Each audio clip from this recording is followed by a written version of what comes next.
All right, what's going on, everybody? Jake here from Made for the Range, back with another episode of the Made for the Range podcast. If you're watching on YouTube, thank you for that. If you're listening on whatever platform you choose to listen on, thank you for that as well. We are here today with a very cool guest. This is Johnny Thompson from Callaway.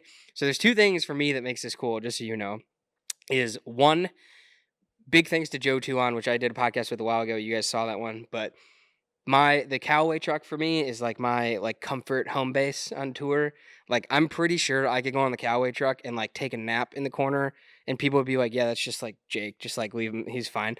Yeah, he's whatever, that he's over there. But like that is, I had a lot of anxiety about going on a tour in the first place, and to be able to go out there and know that, like, if I do find myself in a situation that might become a little bit mentally exhausting, let's call it, like, I just like run back to the Callaway truck and chill with these guys. And I met you originally that way. And then like everybody on that truck was just so accepting of like me being out there and just like kind of needing a little home to live on, like between you, Joe, Cody, Greg, like everybody out there's amazing. And then of course Kellen's hilarious. But you also now are in a very interesting role with Callaway, because with Wonder's departure to go to golf.com, you've taken over a lot of the personality attributes too.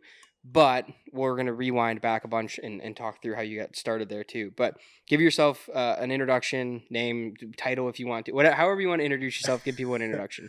Well, the official name is Johnny Thompson.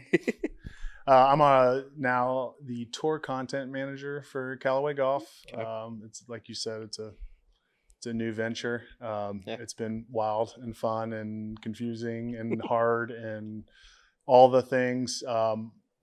17 years of doing sort of the same thing, and then walking into a completely new world has been overwhelming, but it's also been super fun because it's like, I feel like a rookie. Like, I'm learning. So I'm asking questions to like Alex and Aaron that I know they're like, oh my God, this guy's so dumb. But I'm excited. I understand why I'm in the role I'm in. I have a lot to learn, and getting to meet people like you. And to your point though, about on the truck, like that's, it's something that we pride ourselves on. And it's something that the cool thing is, I don't think we have to work hard on that. It's not like something we have to try to do, but it just comes off naturally because we've hired some really, really great human beings that happen to know a lot about fitting and understanding golf equipment. But that comes off very natural, but I'm glad to hear you say that, because it's something that I've always prided myself on, is that I know that a lot of people feel comfortable on our truck. Easily. And it makes it more fun to work when you're around nice people. Yeah, absolutely. No, it's definitely one of the,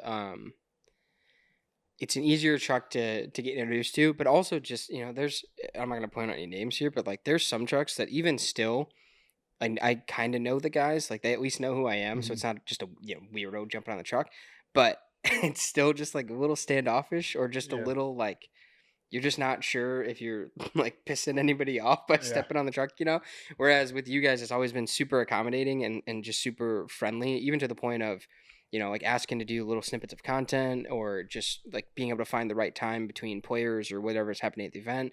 Like, you guys have just always been super open to that stuff. And then I think with your new role, it's really cool because Callaway, and I mentioned this to, I did a little snippet with Kim Johnson a while ago, and I had asked her about, how does Callaway seem to be continuing to stay at the front of digital media trends, right? Whether it was like signing Good, right? Mm-hmm. That was a huge deal. Or before that, you guys were kind of the first tour staff that really used your tour athletes in a huge content push, where other people, it was kind of just like standard marketing or commercial stuff. You guys started doing personal stuff with the players and getting out and trying to find those personalities and utilize them at any level. And to me, Callaway has always kind of been the first to do a new digital media trend. And I think Johnny was part of that too, with the addition of Wonder.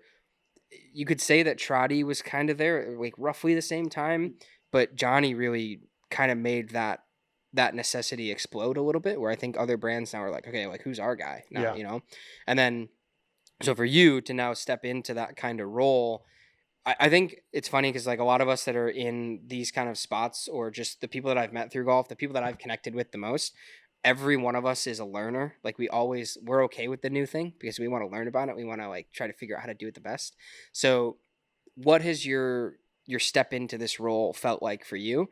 And then just kind of like, how fun has it been for you to get to do this? Some stuff. It just looks like you're having so much fun. I am. And a lot of that fun comes from like the challenge of knowing I'm not great at this. Okay. And like, but being self-motivated, like I've always wanted to, whatever I did, I wanted to be great at it. Yeah. So I'm trying to learn as fast as I can, but the whole social media landscape, I didn't participate a ton when I was a rep. Cause to be honest, like at some point you just got to set it down. Like, you're on as a rep on the tee, especially on the PGA Tour, you almost feel like a doctor because you're just constantly on call. Like just because you're home on Thursday, Friday, or Saturday doesn't mean that calls aren't flying in and there's fires that need to be put out. So it's a new challenge, trying to make sure I'm providing what Callaway wants me to provide. Sure. So I have those like expectations, but then also understanding that, I came into this like with I would kind of coin it the Callaway first mentality. Like everything that I was going to do, I was just make sure that it put Callaway at the forefront because that's why I'm here. That's why I, wear the hat. It says Callaway, like they're my employer. That's why you wear the visor. Yeah, the visor. Yeah. But I've just tried to keep that in mind. And so as I like navigate through, some of these new ventures, like I just make sure that like I'm putting Callaway first. And it's been fun because I've gotten to meet people that I've never ever worked with. Mm-hmm. And for the last, however long, 17 years, it's been a core group of people that we've worked with. And even like as players have moved on and if they've left the brand and went somewhere else, like you still work with them a lot. You're still, So I have this whole new pool of people to interact with and work with. And it's been super fun because some of them are like, I was fans of them.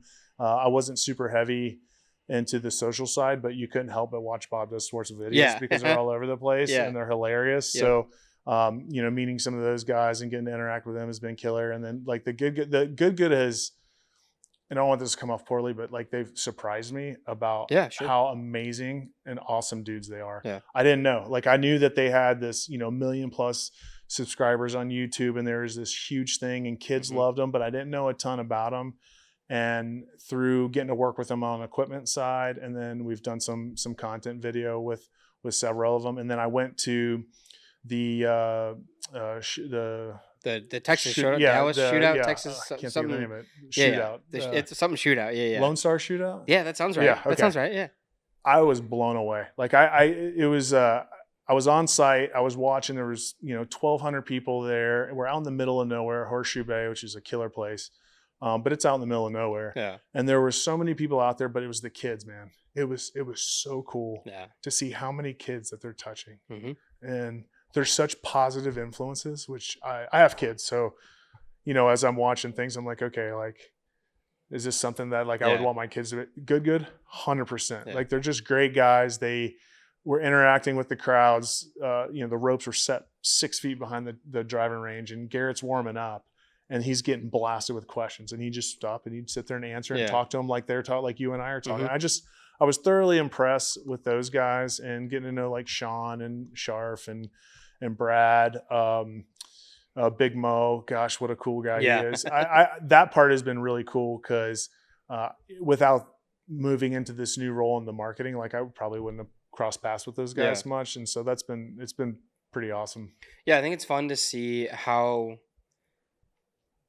the idea of growing the game has changed over, let's call it the last 5 years. Not just from a content heavy standpoint, but like I think with Good specifically, they've done such a good job of diversifying the growth, right? Mm-hmm. They started originally, they were basically making content to try to sell the polos. Mm-hmm. And then it ended up being that the content was so good and they kind of pushed that content forward so much that it was, okay, how do we reach these people in more ways? And then it turned into the live events that they do. And the one thing that I know, and talking to Sean, I think out of the group, I think Sean's probably my favorite one.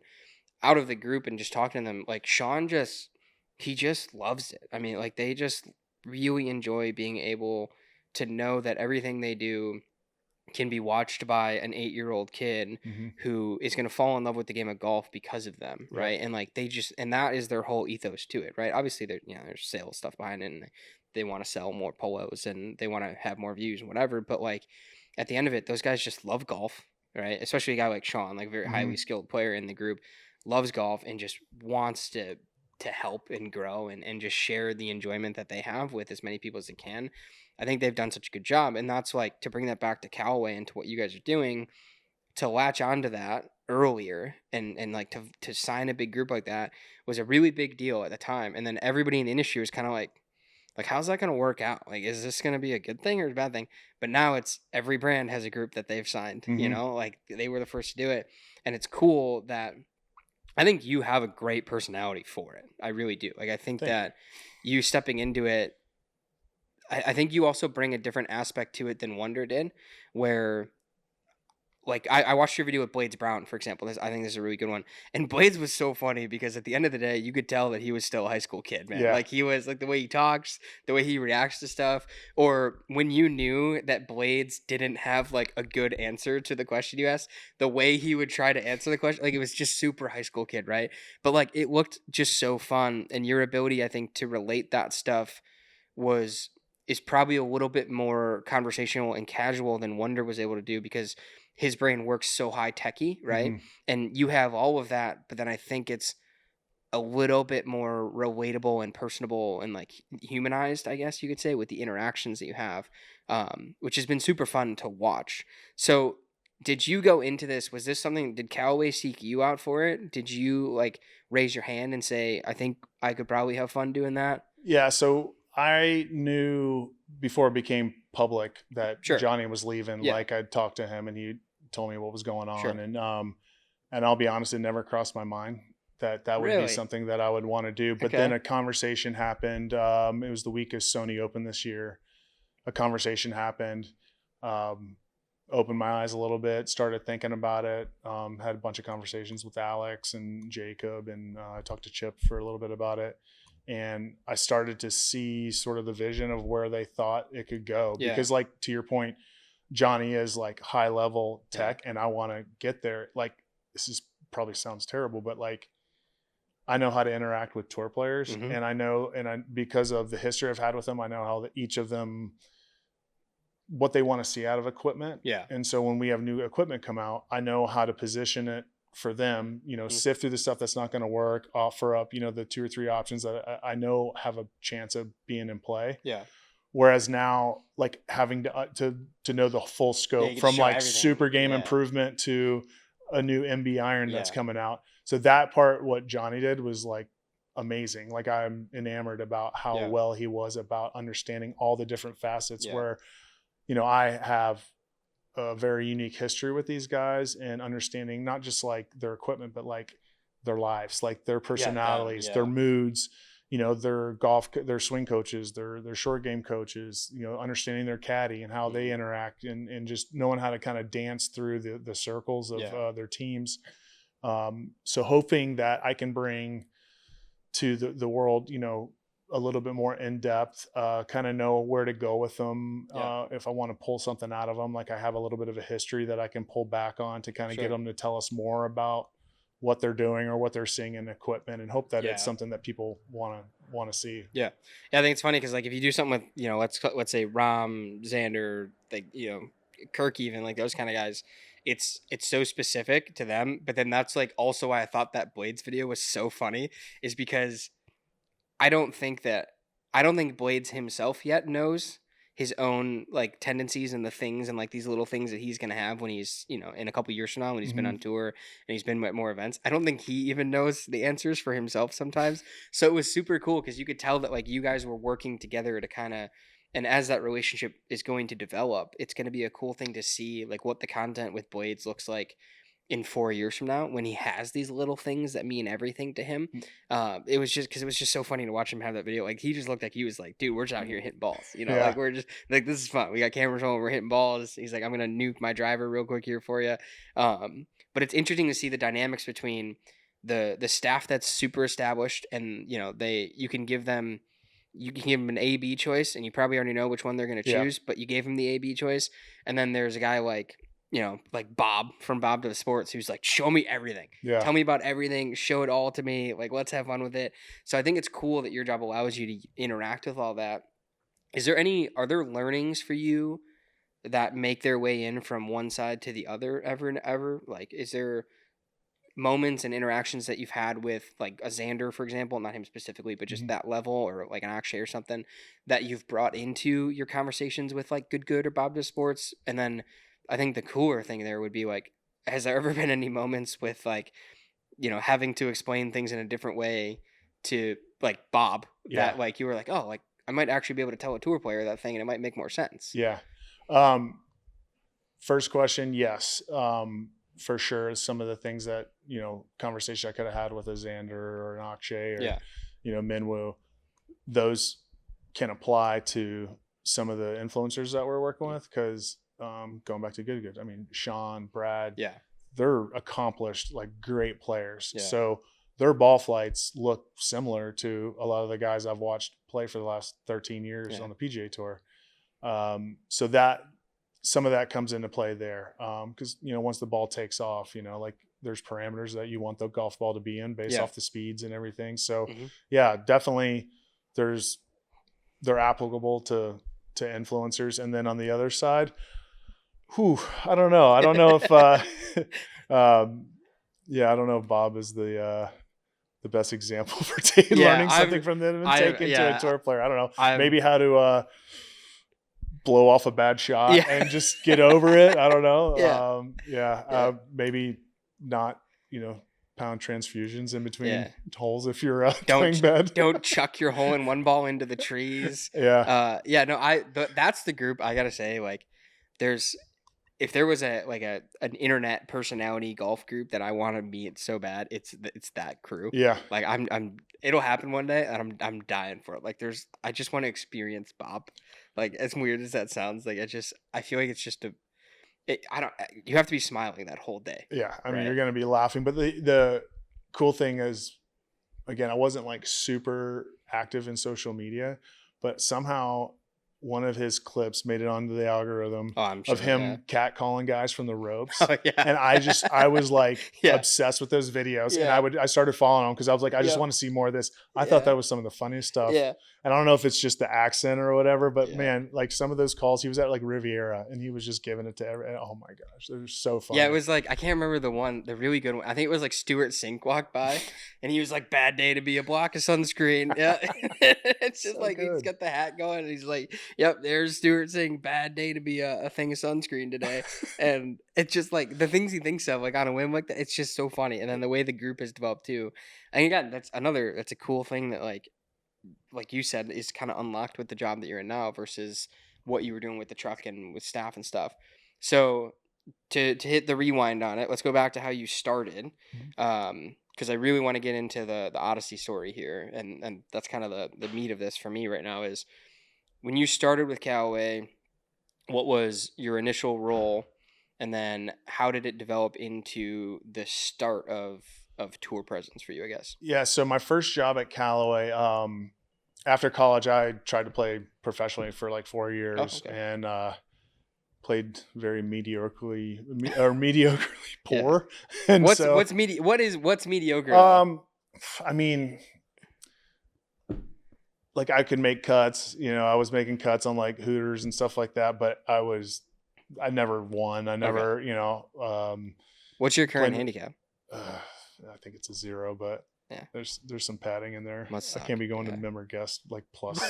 You can't. I can't. No. I play golf like once every 8 weeks. So you can't go into member guest season being a scratch, you know, and to that point, that's why I hate the USGA handicap system. Dude, I hate it. So, 8 rounds they count out of 20. If I shoot one good round, it's going to be in my handicap for a year and a half. Yeah, it drives me nuts. I've been telling people right now. I play a lot of golf, and my handicap still gets screwed because like every now and then I'm going to shoot really, really well. Yeah. But like I'm like a 5 probably, but my handicap sits at like a 1.5 because every now and then I'm going to shoot real close to par. Yeah. And it's just like, hey, rest in peace to your handicap. Oh, dude, man. They haunt you for and then I go out like 2 weeks ago. I had to play a match at my club. Playing a 10 handicap as a 3 at our club. I had to give the guy 7 strokes. He was 2 under through 7 holes. Yeah, that's tough to beat. And I'm just like, what are we doing? Like, is this a joke? Like, what is going on out here? It's tough to beat. No, I do think that's a whole separate conversation. USGA, if you're listening, We need to talk about. You're punishing the guys that don't play all the time. Yeah, and you punish the better golfer. Yes. Every single time you put a better golfer against anybody that you have to give more than 6 strokes to, it's so hard for that person to win because you have no room for error. Yeah. Like 0. And I think playing off the low is stupid. Like no. If I'm a 3, I want my 3 strokes. I don't want to have to play him at a 7 and I'm a 0. I want my 3 strokes. I hate playing off the low. I don't like. Yeah. Anyhow. All right. So as we digress. After I decided I was done playing, and I was very, very lucky. My mom has taught golf her whole life, and she had a relationship with Callaway. She was on their staff forever, and she had a relationship with Mr. Callaway, which was really cool. Oh, that's sweet. Yeah. From their beginning, first big Bertha driver, it was pretty cool. So anyways, she had a relationship. We knew the sales rep in our area was a family friend. He was in Tampa, went to the PGA show, sought him out. I did not want to, I wanted to stay in golf because I knew it. My dad played on the PGA Tour in the 70s and early 80s. And so I've had this strong golf DNA, but I did not want to work at a golf course. I didn't want to be a head pro, but I wanted to be in golf. Yeah. And he introduced me to a gentleman that ran our custom fitting department out here in Carlsbad. Yeah. Literally had an interview at that moment. And about 6 weeks later, I packed up a truck, and I think I've been to California one time, and I knew one person in the entire state, and just moved everything I had out here. And so I was a custom club fitter at our headquarters for a year and a half. A tour job opened up on the LPGA Tour, applied, was lucky enough to get that opportunity. So I did 2 years on the LPGA, and then I did a year on the Korn Ferry Tour, whatever it was called back then. Yeah. And then in 2011, I was asked to move into the Odyssey rep role for the PGA Tour, and I did that for 5 years on the green. Then did 10 in a row on the tee for PGA Tour. Then I did 2 on the Champions Tour, and I was in my 3rd year back on the tee at the PGA Tour. So I've kind of touched them all.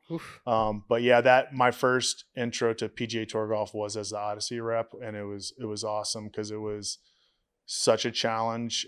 Coming out there knowing we had great product, we were a strong number 2, but we were a long ways away from number 1, and just realized more on the PGA Tour than I did on the Korn Ferry Tour and the LPGA Tour, that it was on the PGA Tour, it was more relationships driven, where on those other tours you could just, good product you could get into players' hands because they're willing to try anything. And understand coming out to the PGA Tour, and it was my head was kind of blown because I'm like, wow, man, it's it is really hard to get in these guys' circles. It was the biggest challenge. And Dean Takel was my manager, and he could tell you some funny stories of me coming in the office. And I'm like, he loves to tell his stories. And he'd come in because we had Furyk on. Furyk was just about to come back on staff, and John Rollins, I think, was a big Odyssey guy at the time. And I don't know why, but those two just intimidated the hell out of me. And I was in Furyk. You remember he won the tour championship with a Yes putter. They bought out a barrel. Yeah. But it was Odyssey for a long time up to that point. So I was trying to get him back in Odyssey. And that dude just intimidated the heck out of me, man. I don't know why. I'd come in the office and I'd be like, man, these guys don't like me. Yeah. And he would just laugh because he's like, just give it time. But yeah, I spent probably 2 years of just really just trying to get their respect through consistent hard work, good work, being there for them. And then eventually, some of the harder ones started getting inside the circle. And I had a handful of relationships already just from playing college golf and mini tour golf. Yeah. Guys that were out there that helped give me some credibility. But that was the biggest hurdle. And then once I got over that hurdle, and we started to get a little bit more advanced in how we launched product. We started taking some chances on things. And then when Versa came out, I think it was my 4th year, that was huge. Versa was massive for us because by then I had established pretty solid relationships across the tour. And even though they might not be using Odyssey yet, I had a chance now. We had this really cool product that was 100% legit. We went back to the OG white hot feel, and all of a sudden we started picking them off one out, I had every week seemed like I was at a +1 or +2, sure, of losing a guy or winning a guy.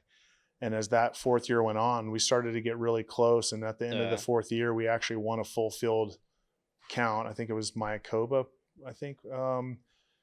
and that was like massive. And Yeah. then in year 5, we ended up finishing #1 putter on the PGA Tour, which was never happened on at Odyssey.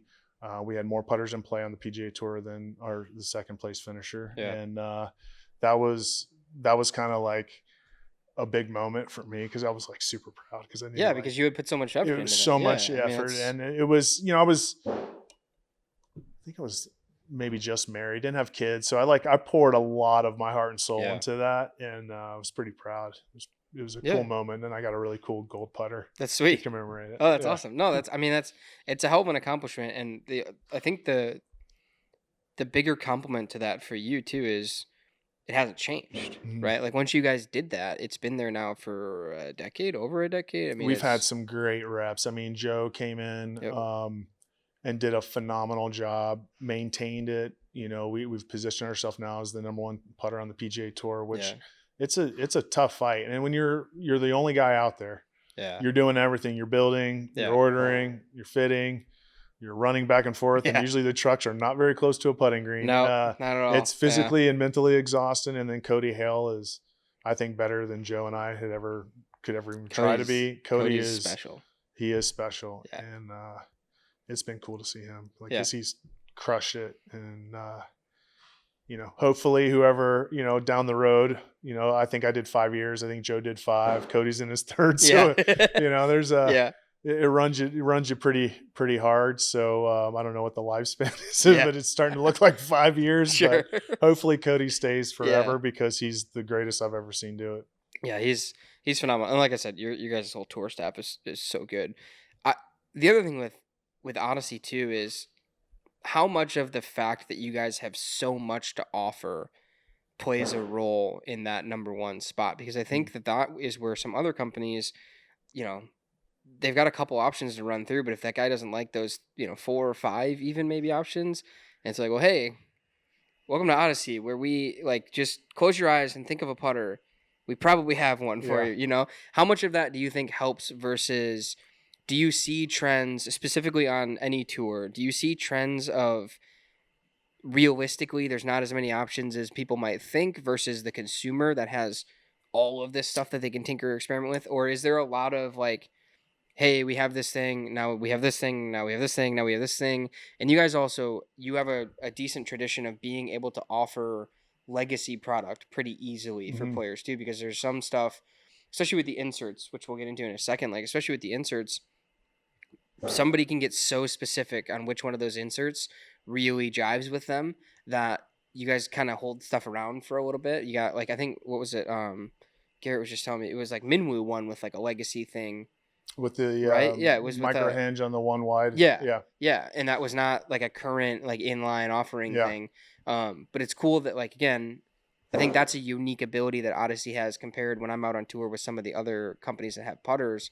That I don't know how much of a role that plays for you guys, but I'd be curious. Yeah, I mean, Odyssey is a true putter company, and there's a lot of different style putters out there, as in golfers, and we do, I think, the best job of providing options for anybody. So we don't design 1 or 2 products and then try to fit it to everybody, because we understand that everybody has different looks, they have different feels, they have different needs. There's different techniques now. I mean, we're so expansive with the cruiser line and the broomsticks. I think we do a phenomenal job of providing options for all golfers. And then within that, we have an AI1 insert that is proven to create better roll. So we have all these different styles, all these different looks, finishes, sight lines. We do all these different things because we know that there's people out there that want that, but then we also deliver the most consistent ball speed on any insert that's ever been designed. So I think, it's almost a criticism. It's a criticism by some, but as a putter company, our fingers on the pulse, and we know, why not make the putters? If there's a trend out there that's working and we haven't looked into it, and if it's what people want, well, we know we have the best insert in golf. So why would we not?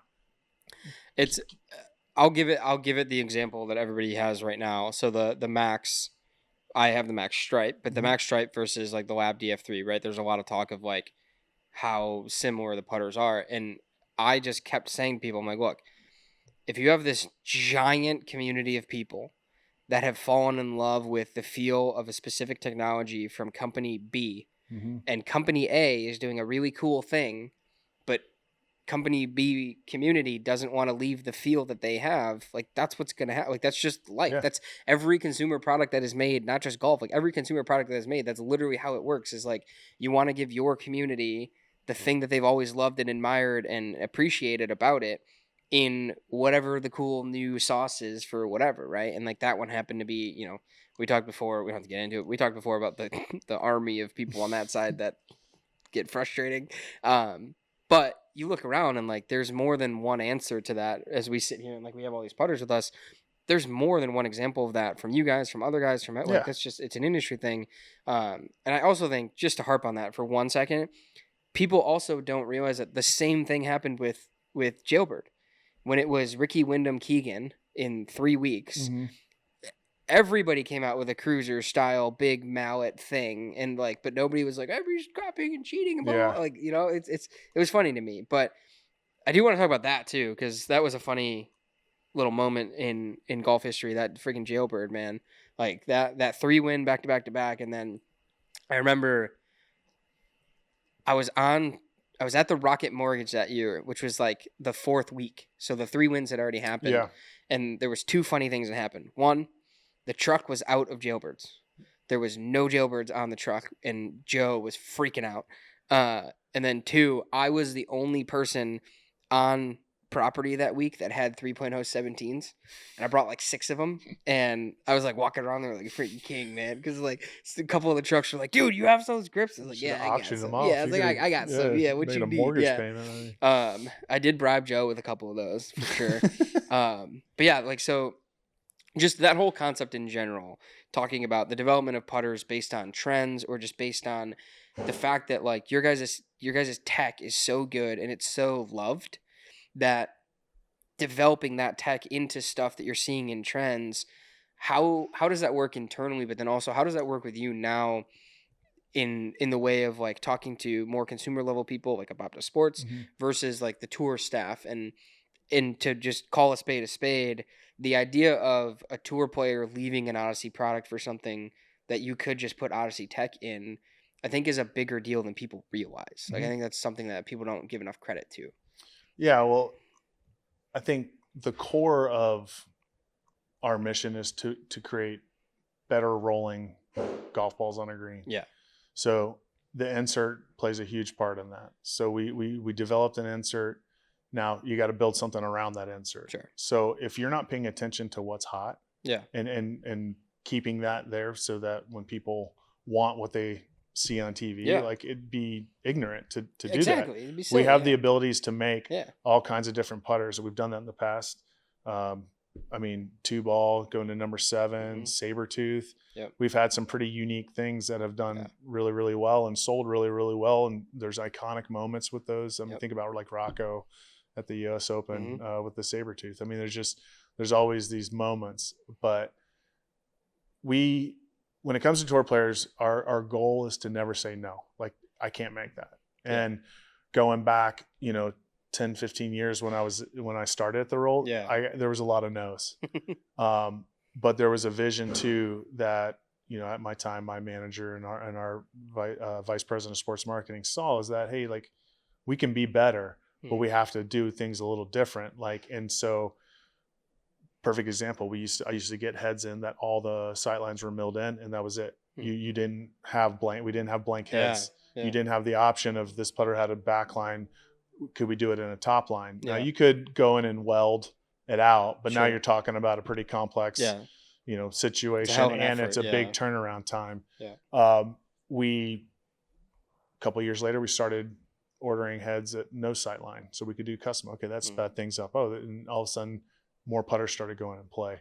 So we've done a good job of seeing where we could be better and just opening and like kicking the door open and providing that to the player. And in turn, like at retail, they're getting to experience the fruits of all of that labor, because now we can bring all these different styles to the regular consumer, and again, provide the best insert in golf. So the variations and everything like that. And I just think we've done a great job of recognizing what people want and not trying to force one style on the whole world. Yeah. I think that's, like I said, I think that's the beauty of the Odyssey lineup in general. And also now we do have, you know, if for people that want to flip the coin, there is the AI1 Mil stuff. So with that flip of the coin, what do you see primarily? What's the feedback insert wise? I'm going to tee you up for a very vague overall question. A lot of people have asked, it's actually something I'm going to make a quick video about while I'm here, I think, of like, what's the difference between AI1 White Hot and what's the difference between AI1 Mil, right? Why would somebody choose one or the other? Why does a tour player use one over the other? And what does it do actually performance wise? Okay. So the beauty of it is you're not trading one tech for less tech. Like it's the same technology. It's just one's a steel insert. Yeah. That has the same, like if you had the inserts and pulled them out, they look the same. The topography on the back is the same. They're designed the same. So White Hot, so unique of a feel, and once it's in your blood, like it's hard to get out of it. Yeah. So obviously we're always going to have that White Hot feel moving through. Well, not everybody started in a White Hot. You know, they might have started in an all milled putter. Yeah. Well, we want to give those players an opportunity to roll the ball cleaner, better speed, but give them the feel and sound that they had and maybe another brand's, all metal putter. Sure. So there's no trade-off in tech, but there's a trade-off in feel and sound. Yeah. And so again, just trying to make sure we provide options for every player out there. We know not an insert's for everybody. Yep. So we have AI milled to be there for those kind of traditionalists that maybe just want something that's a little louder and a little firmer feel. Yeah. Perfect. Yeah, it's like I said, it's an easy answer. It's just it's a question that happens a lot where it's like, why does this guy play this insert? Why does this guy play this one? And what changed when you switched from this to this? And it's like, well, he just likes to feel of it better. Yeah. Like most of the time, that is it. It's a guy that has been playing White Hot for ever, and to get that guy out of White Hot is, like you said, virtually impossible. Yeah. I know other guys like that, and it's very hard for somebody that loves a White Hot feel to not play a White Hot. It's extremely difficult. So then for you, what's your favorite like light bulb moment, or what's the key for you of golf equipment or just fitting or working with players and product in general? What's the one thing that you find happens a lot, or like the one nugget that you like latch on to with a lot of people that you're always excited to share or excited to test more of, or kind of get into the weeds of? Is this putter specific or anything, just in general? Anything. I'll tell you the one thing that I think about a lot in fitting and working with our staff players that I think doesn't get talked about enough is the actual, like when it comes to shafts, like feel. I think it's really easy to look at a player's golf swing, whether their transition from the top, like how hard they're pulling the handle, if they're wide, all that things you can kind of put on paper. Oh, like this shaft fits, Yeah. The one aspect is the human factor there of like feel. And I'm a big proponent of it. I don't care how on paper, how perfect a shaft for as a player. Yeah.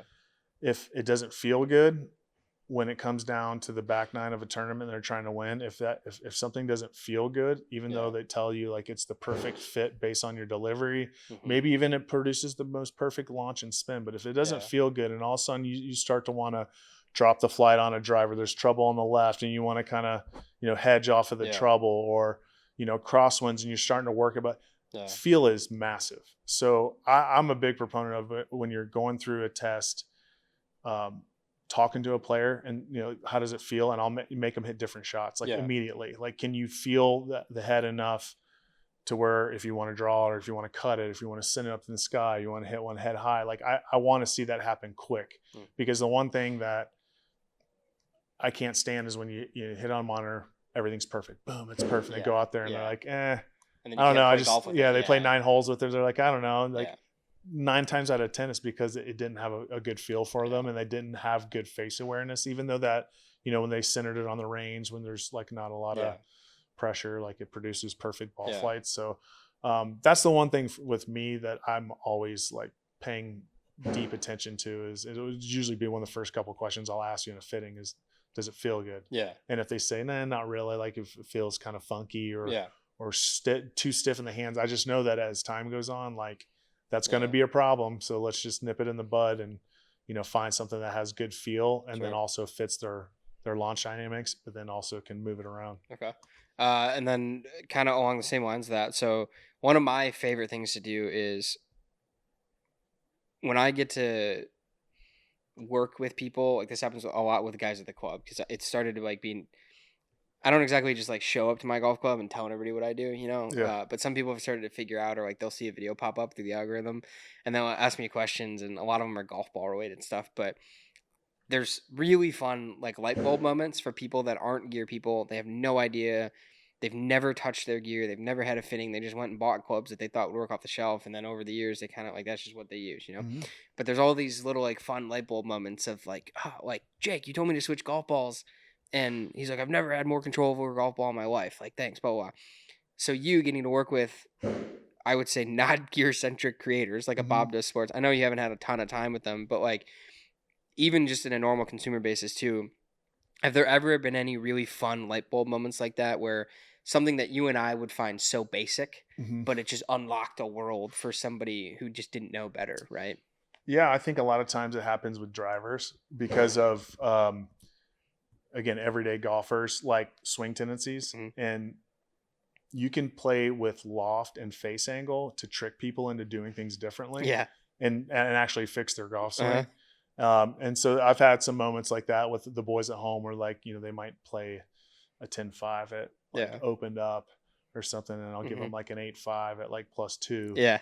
And you know, where you're getting kind of close to similar loft, but because of how it looks on the ground and what they'll see on the ground, they say, oh, this is gonna, I'm gonna hit this left, so I got to get a little bit more under. And all of a sudden they're not swinging over the top, they're actually like dropping it under because it looks hooked. Yeah. They're not hooking it. Yep. Because they're getting it down more in the slot. So there's moments like that where I think with drivers is fun because a lot of people think, oh, I'm a 9-degree guy. Yeah. You know, well, you might be better at a 10-5 or an 8-5 and playing around with a face angle, and you can definitely almost like subconsciously fix some faults in golf swings through that. Yeah, absolutely. No, I think too, like I said, I do a lot of golf ball stuff. Like I think, you know, there's the idea of playing the wrong golf ball is just so widely apparent. But it's just fun to have those moments because it's like, you know, you made a change, you know, you help that person, like they're going to play better golf next time they go out. But also just like, it kind of opens the gateway drug too of like being such a gear nerd and like being able to test and tinker with stuff and like have so much fun doing that. It's so fun to unlock people to that. And every single time I've done that for somebody, it's like the next thing comes up and then they're so excited to learn about it. They're like, dude, like, what do you got next? Or like, if I can switch a golf ball and do this much difference in my game, like what else you got for me? Like, what else? Like, what am I missing that I could have been doing all these years and I'm screwing myself with the 14 options that I chose basically randomly, right? I think those moments are fun. And I think that for you would be a really cool thing. Like, I'd love to like be a fly on the wall with like the difference in your conversation with Bob versus your difference in your conversation with Sean. Yeah. Right. Like, and I've talked to Sean about like Sean working with you and like, I think Sean's pretty like into the trenches now with you. Like where I think like you're Sean's guy. Like that's kind of the vibe I've gotten from Sean, which is cool. Like it's just kind of cool because I know both of you now, but like, it's interesting to be able to like be a fly on that wall and kind of be like, okay, like how do you talk to Bob and how do you unlock this world for Bob versus talking to Sean and like what that conversation is. But then also, you know, there's 1 step, 2 step, and then Xander, right? Or Rom or whatever the case may be. How do you start those conversations differently, or do you find yourself kind of just doing the same thing and then you just gear it, you know, with however it ends up going? I think my first intro with Callaway, working in our fitting department and doing club fittings for people off the streets, was a perfect, like I still fall back on things that I learned in that role. Okay. When you start, and that applies more to like a Bob Does Sports than it would Sean. Like Sean, I'm pulling from things that I've learned over the years on tour for a player like Sean or Brad.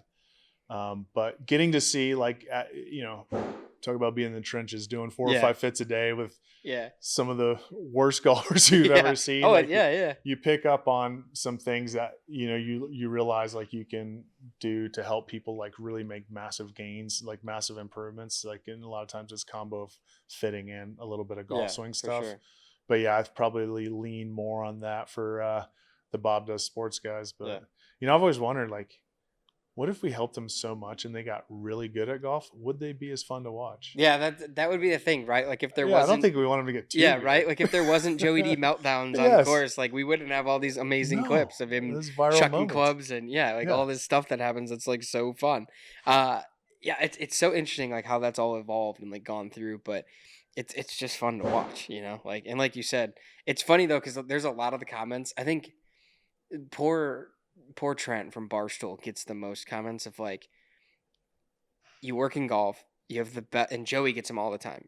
You have access to the best club fitters on the planet, and you still suck at golf. Like, what is going? Like, how is this not getting better for you? And I think a lot of people don't realize that, like, it's not like they play golf every single day and are doing this stuff. Like they're still, they're still running a business. But I mean, it is a pretty hard game. Yeah, so well, that's the other thing. I'm like, really I see all these comments. I'm like, guys, like it's still hard. Like, it's not easy. It's like you got to hit a very small ball a very long way into a very small target. Like this is not an easy game. I like to make it better by, hopefully getting in the right equipment, but it's also for those guys too. They like to tinker, right? Like you see stuff like there's just random stuff will show up in Bob's bag or in Sean's bag or in Garrett's bag just because they're like, let's try it. You know, like we got access to it. I mean, it would be to be in their positions and, to have a relationship with a company like Callaway. It has to be a blast because every time UPS pulls up, you're like, ooh, what do we have here? No, it's got to be a blast. So then, for you, where are you hoping this kind of takes not only you personally, but like this takes Callaway with your new role and what you're doing? Because obviously it's still relatively fresh. I mean, in the grand scheme of things, you're still right at the start of this. But if you could picture what 3 years looks like for you from now, what does that outlook look like? What do you think are things that aren't happening now that might be happening then? Yeah, it's a good question. I am currently in a position where I am trying to soak up as much as I can to try to help understand what this whole thing truly is. Sure. It's the whole like drinking from the fire hose kind of thing. Like I'm in that current situation. I want people, I think 3 years from now, I just want people to see one, like we have some really great people on staff on the LPGA Tour, the Korn Ferry Tour, Champions, our next team, PGA Tour. We have some great people that have such unique backgrounds. I personally like, and this is probably me, just what I'm attracted to. Like I'm attracted more to the people than I am like their talents. I've been surrounded by phenomenal talent for the last 17 years. So like here. Everybody's great at golf. Okay. Yeah. What more do you bring to the table? And so like, there's people like, Scarlett Schremer is on our next team. I think she's an incoming freshman in college. I knew her mom played in the LPGA Tour. I met her, like it was after I worked on there, but she grew up in Hawaii. She's a world champion surfer. She's won like world champion longboarder. Oh, and now really? She's like one of the best junior golf. That's insane. I want people. Yeah, let's tell that story. I want people to know more about her because it is just such a cool story to see a girl that was like traveling the globe, surfing the best waves in the world, and now is like going to play D1 golf. Is like one of the best female golfers. So like that's an amazing story. Like I talk about Thomas Dietrich a lot because he's so good at golf. He's very stoic on the golf course, but this guy travels, like they don't have a home base in the States. He has a house in, I think London and Dubai. So when he's playing 2, 3, 4 weeks over here, takes a week off, like his family, kids in tow, wife, like they are together nonstop. He said, I could not do this without them. Wow. That's crazy. So like that's a great story. Yeah, and you wouldn't think that like happened. He is dad first, or husband, dad first. Yeah. Tim tells a funny story. He almost won Farmers a couple of years ago, and then they were all jumping on a flight to go to Pebble the next week, and he finished like, I think he finished like third or fourth, had a great week, won a bunch of money. And he was like, he sees him like running through the airport, like carrying like 3 pizzas and a car seat and a kid's backpack. Yeah. And he's trying to board this plane. He's dropping stuff. But it's like, I asked Tom, he's like, I wouldn't do it any other way. Like, just a guy. So I think like those are the things that I want to do a good job of, is just like introducing the personalities behind the great golf. Yeah. Like Blades Brown was a phenomenal basketball player. You know, his mom scored the first 3-pointer in the history of the WNBA. He talked about that in that video, right? Yeah. Yeah. They're an athletic family. Like, I think that's so cool. I like the other stuff of golf. So if the world wants to see it, if we, you know, we do some of these videos and people engage and they like that. Like, I want to do more of that, because I love the people. And I think there's a lot of cool personalities out there that when you complement it with their great golf, like it's just even cooler story. Yeah. That was one of the reasons actually, like, for doing like this podcast was one of them was I'm trying to talk to some of the people that are on like the design teams, just because I think that, you know, with the negativity of the internet, it sometimes is nice to realize that like a human being still spent an entire year's worth of work on that thing that you're trying to shit talk. But also just like to hear the stories of people and like, how'd you get into it? Why are you still into it? Why do you still care about it? You know, like what about your job do you love and doing it, and just trying to show the people behind these products that come out, you know, so on such a frequent basis with improvement, right? Like, one of the stories I like to tell is there was a different company they had put in marketing that a very, very, very tiny change of something that you wouldn't think changes anything had a 1% performance boost. And then there was like all these comments that were like, really? Like, you're going to market blah, blah, blah. And I'm sitting there like, do you guys realize how cool a 1% boost is in 363 days? Like, plus production time or whatever you have. Like, you guys don't understand like how cool that actually is. Like, especially with modern day equipment, like it's becoming harder and harder and harder to do that. Like, perfect example is my California bag here is a Paradigm Triple Diamond that I hit every bit as good as I do with my new Elite. Now, if I want to talk about why my Elite's better, it's because there's one spot where I hit on the face that if I hit there on my Paradigm, I'm screwed. But if I hit there on my Elite, it's great. But if you compare out of the middle numbers on both of those things, like, it's going to be the variance of my swing when I hit it out of the middle, basically. That 10x face works. Yeah, right? Like, it's sick. Like, it's so cool. But people are like, well, but, like, it doesn't really, like, it doesn't go 50 yards further and whatever. And I'm like, but that's so far beyond the point. So being able to talk to the people behind that, some of that stuff, I think it just puts a little bit more of a human element to it. And it gives people a chance to see the guys that are on tour, you know, fitting, you know, Xander and Akshay and like having laughs on tour with some of the guys on the truck that I've seen. And that's another one of the, you know, the good things about your guys' relationships with your players is the truck, it feels very welcoming to anybody, but it's also like when I see your guys' players on your truck, everybody's laughing and smiling and like people are having fun. It's hard not to laugh when Kellen's on the truck. Well, when Kellen's in the truck, for sure, yeah. And like, and now you got Big Brock in the truck. Like, it's, you know, there's a lot of personality in that truck.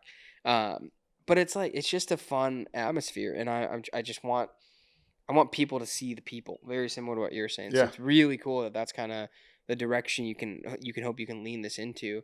And then obviously you're always going to have the fun influencer side of what you guys got, but can't wait to see what you guys continue to sign too. That'll be the interesting thing. Yeah, you know, man, we got some good ones. It's we're going to do some work here in the next couple days from now. Got like Roger Steele coming in, Dalton Joyce, Kalen Henderson, Cassie Meyer. Big hitters, I haven't worked, Josh Kelly's coming in. I haven't worked with Chance Taylor yet. Okay. And do you know Chance? Yeah. I'm enamored with this guy because I was actually born in West Virginia, and all my family and my dad's side's from West Virginia. So when I watch this guy's stuff, and he's talking in like total hillbilly dialect, I'm like, I actually understand everything that's going on, and I'm like, I'm pretty sure I played that golf course that he's at. That's awesome. I just can't wait to work with these guys, and we got such a cool crew, and it's been a pleasure because again, it's a totally new pool. I'm working with people I didn't even know, and it's just been like just time after time after time. I've been more and more impressed with the work that these guys do and gals. They're phenomenal. Yeah. Well, cool, man. So the last thing I you know, just from your point of view, what do you think for people is, from an equipment standpoint, what do you think for people is the most important thing to understand about the importance of the clubs in their bag from a logic standpoint, right? Not like a specific example, but just from a general, like, you know, you got the guy yelling that, yeah, it doesn't matter what's in my bag. Like, what's your elevator pitch to that guy to care? I mean, I think a prime example is, and you see it in tour golf, you know, you'll see like a legacy staffer from a company, and then they leave and they go to another company, and, you know, they don't always happen this way, but you'll see some fall off. Yeah. It matters. Like, you know, what's in the bag matters because, you know, most PGA Tour players think that they could play anything, you know, from any company, but you'll see, you know, some guys do move on and they'll play better, but there's some that move on and they don't play as good as they could. So it does matter. If you care about your scores, if you gamble and you don't like to lose, like, I mean, custom fitting is everything. And we have there's so many great options for custom fitting out there now. I mean, you can walk into a Dick's and get a pretty solid fitting. You can go into a PGA Superstore, get a pretty solid fitting. You go to a Callaway demo day, those people are trained by the same people that are working at our headquarters here at Custom Fitting. You can get a really good fitting. And, you know, again, if you care about your scores and you don't like to lose to your buddies, you'd be silly not to go get custom fit and just know that everything in the bag fits you. And then it's kind of on to you and you're, you know, however you want to take it. If you're getting lessons and working hard on the game, I mean, why would you not want to have the best possible options in the bag? It'd be insane not to. That's always my thing. It's like, it's just eliminating variables, right? Like, if you know that when you're on, your stuff is all set up to be perfect for what you need it to be, you know that when something's going wrong, like, there's something that you need to fix for yourself. It's not necessarily something that, like, is going to be built into the equipment. And I like eliminating that variable. I think it's one less thing to think about. Okay. Then finally, last thing, what is in Johnny Thompson's bag? Well, as of, I don't know, you know, as funny. Of noon on June 18th or whatever it is today. When is this going to air? Depends on what product you're trying to talk about. Well, you know what? It'll be after that. It'll be after that. Yeah. So, Elite 9 degree at N+1. Okay. The Denali Blue 70. Why +1? Face angle or actual lock? Face angle. I want it to look dead square. Okay. Because I will try to draw it and cut it, and I don't want one side to be easier than the other. I just want dead square. Elite 3-wood N+1, same thing. Just want it to look standard square. 3-wood. Elite standard. That's interesting. What happened there? What? I don't know what it is. That shape just looks good to me, and I get plenty out of the ball flight. I don't like as much radius, and to me, I see like a little bit straighter of a leading edge and that shallower profile. Okay. I like. I have a very old the original Apex hybrid. That I probably shouldn't say, but you know, it's the when something works, man. It's, until it dies, like that's the hybrid in my bag, and I go CBs. Apex CBs 4 through 11. 11 wedge is the coolest club we've ever made. Love that. I can't chip. Well, I shouldn't say that. I'm getting better at chipping. I've learned a lot. I gave Joe Mayo some credit. I was like, dude, just watching some of your videos, like, I have turned a corner in my chipping. Awesome. But I got rid of the like scoring wedge 50 because I'm like, I would never chip with this ever again because now I was like, that's fair. Get it on the green. Like, it was that bad. Yeah. If it's a full swing club, it's basically an iron. So might as well make it so an iron, love the 11. Then I go. I got the 54 X grind in the gapper, and then a 58 C grind in that, and then I have a square to square 7 that I've used for a fair bit. But I'm also kind of the old gamer that I've had for like 10 years has been calling mine. She's like the siren on the rock. She's been calling to me. And she's back in the bag. What is it? What's the old? It's it was a White Hot Pro. What do they call it? Like mid long. So it's just like a super simple half moon mallet center shaft. It's got to be at least 10 years old, but it's my baby. Like Rossi style or no? No, it's just like it would be more like our number 5 shape. But it's just a little bit bigger head because it's like a 450 head broomstick. It's I got the putting yips pretty bad towards the end of my playing career. Do you play your square to square in a broomstick too? Yeah. Nerd. Yeah. Whatever. You know how much? Here's the best part about it. It's 50 inches cut. If I hit it in a hazard, I got 100+ inches of drop. That's a big. You can get to some pretty flat ground. 50 inches on a drop. Holy shit. Yeah, it's good. Yeah, that's smart. See, it's that you're thinking. I mean, that's I got a lot of drop when I need it. You have over 8 feet of wiggle room to give yourself on a drop. Yeah, yeah. Oh, and Chrome Tour X 360. Chrome Tour X. Oh, Chrome Tour X 360. Do you use it, or do you just it's just cool to look at? Yeah, no, I was devout triple track, love it. And then when we came out that 360, I think it's even better than that. And so when you line up a putt, do you line up the putt or the ball and the putt, or do you line up one of those? Like what is your putting? My intentions is to line the 360 tracks at exactly the aim point, like the start line that I want it to be on. Okay. But I am not like slowing up golf and like constantly changing it. If I get in there and feel like I'm a little left or a little right of that, like I'll just kind of go a little left or a little right. Okay. But yeah, I'm very big on 360 for me, because I'm not I'm very linear. Like I pick out like a start line. Okay. Like every putt's straight to me. Sure. So I just want those lines going where I want that putt to start. Okay. And I find it extremely easy to aim with that. Cool. Yeah, love that. Any like knickknacks in the bag? Sentimental things? Cool ball markers? Anything like that? Oh gosh, I don't know if my wife will watch this all the way through, so I can probably tell you. But she got me a really cool I think it was our 8-year anniversary. I think copper is like the thing, and she got me this really cool custom copper ball marker that about a year ago I lost. And so that would have been the only sentimental thing that I have. I have some cool ball markers from like Palmetto Golf Club is my second favorite golf course on the planet. Okay. And then I played Riviera up in LA, and so I have a ball marker there, and I usually use one of those too. Okay. Yeah. What else is like little interesting nitpicky things that people would want to know? Eye mirror. Always have an eye mirror in my bag. That's really? I'm huge. Like I'm very using a broomstick. There's like 3 things that I am just like super anal on. It's my eye position. So the mirror helps me a ton with that eye position, and then ball position is huge. Yeah. And the other one is shaft angle. So like being at our the New Smyrna Beach Mini where I play, there's a perfect window like across the cart path from the putting green, so I can like get perfect reflection. Yeah. And I'll sit there on the window panes. Yeah. And just make sure that shaft 90. Ball position, and then eye line is like the 3 things that are like my huge boxes I check. So I always have a mirror with me. All right. Wood tees or plastic tees? Whatever's in there. I don't care. I pretty much break wood tees on every strike. I'm not like that's why I like wood tees though. Yeah. I love breaking a tee. Yeah. Like it's the one thing I'll never do is use a full tee on a par 3. I will never take a fresh tee and peg it on a So do you want a short tee or a broken tee? I want a broken tee. I'll literally break the tee. If I can't find one on the ground, I'll break it. That's awesome. And I don't know why. It's just I've done it forever. Just the thing, right? Yeah. Huh. All right.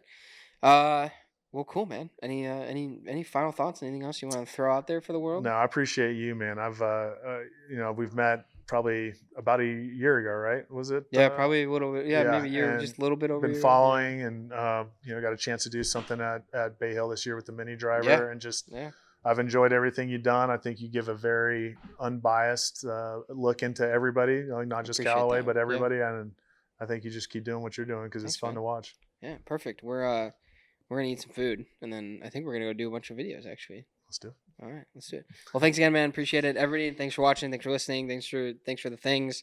Subscribe, rate on podcast platforms. Still haven't figured that one out. But yeah, whatever you can do to help, please feel free to send it. So thanks again, Johnny. Appreciate the time. And let's go have a sandwich. Oh, I'm starving. Yeah, me too. All right, let's go.